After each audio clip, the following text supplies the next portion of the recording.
Ever feel like you're stuck in an endless loop of unfinished tasks, deferred dreams, and promises you've broken to yourself? Like there's some invisible force field keeping you from getting started, from moving forward, from just plain living the life you know you deserve? That force has a name: procrastination. And before you roll your eyes, thinking this is just another video with 5 foolproof tips to beat procrastination, gotta come clean. This is the channel's first video. What you probably don't know is it was supposed to be the first video like 3 years ago.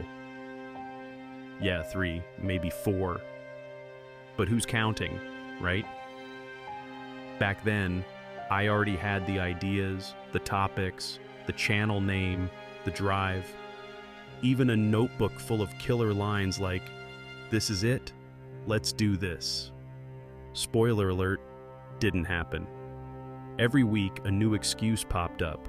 The mic wasn't good enough, I needed to study more, the script wasn't deep enough, the lighting was off, the world was off, the planets weren't aligned. You get the picture.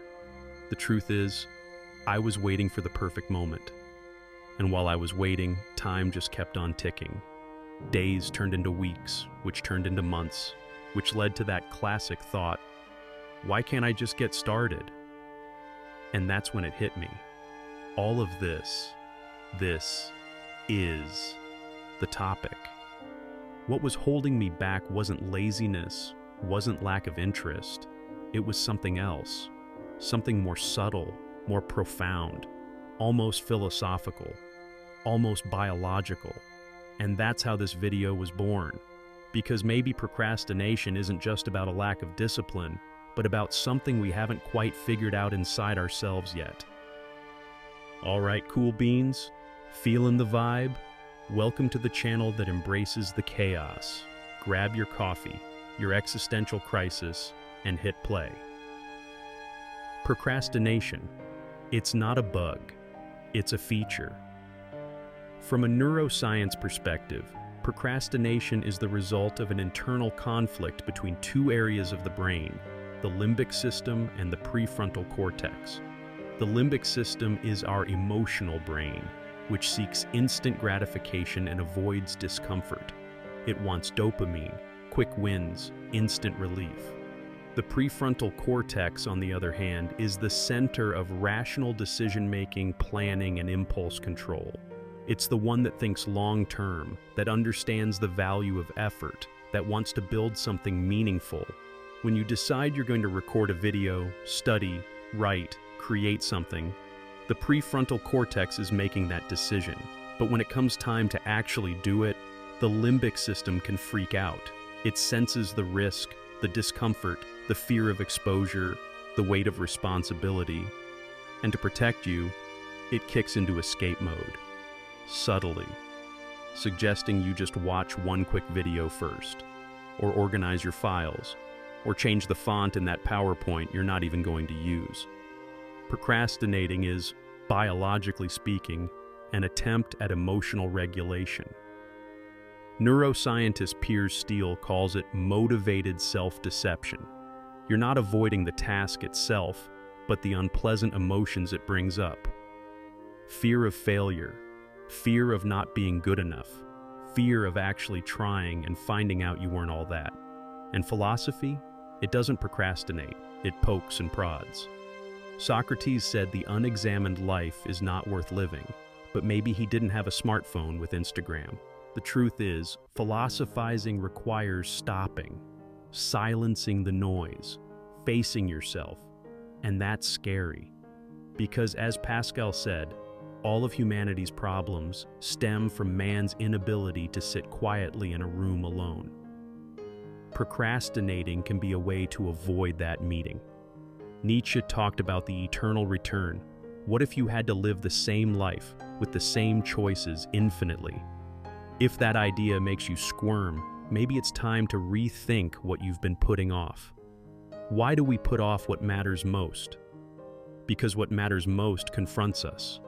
Creating, sharing an idea, starting a personal project, writing a book, declaring a feeling, asking for help, changing your life. These are things that put us face to face with our most primal fear, that we won't be loved, that we'll be judged, that we'll fail. Daniel Kahneman, the Nobel Prize-winning psychologist, showed that our brains are more motivated to avoid losses than to seek gains. And starting something new always seems riskier than staying in neutral. So it's not that you're weak, it's that your brain is trying to protect you. But protect you from what, exactly? From emotional discomfort, from frustration, from vulnerability. Brené Brown, a researcher who studied shame and courage, has shown that vulnerability is the birthplace of creativity, innovation, and change. But it's also where our greatest fears live. Starting something new means stepping into that place, and that's why we run, rationalize, distract, reschedule, again and again. So how do you break the cycle?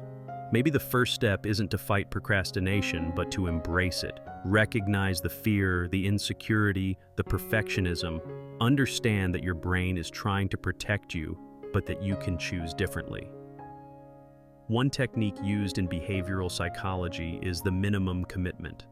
Instead of promising you'll record the perfect video, you promise to open the editor and record just 2 minutes. And if you feel like continuing, you continue. If not, it's still a step. Another is cognitive reframing.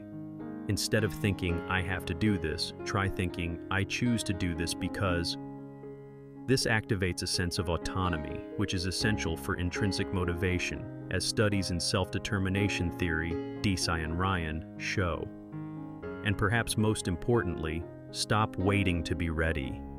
Action creates clarity, movement creates confidence, and perfection is a mirage that disappears when you finally start. Conclusion: life begins where procrastination ends. This channel was a long-time dream, and it sat on the shelf for years because I thought I needed to be 100% ready. But today, I realize that starting imperfectly is better than waiting eternally. If you've made it this far, maybe you're also waiting for the right moment for something. But what if that moment isn't a day, but a decision? Today I chose to start. And you, how long are you going to wait? This is Psiconauta. Here we think, feel, and live more consciously. If you dug this video, hit that like button, subscribe to the channel, and ring the bell. Every week, there's a new dive into the human mind, with science, philosophy, and a touch of humor.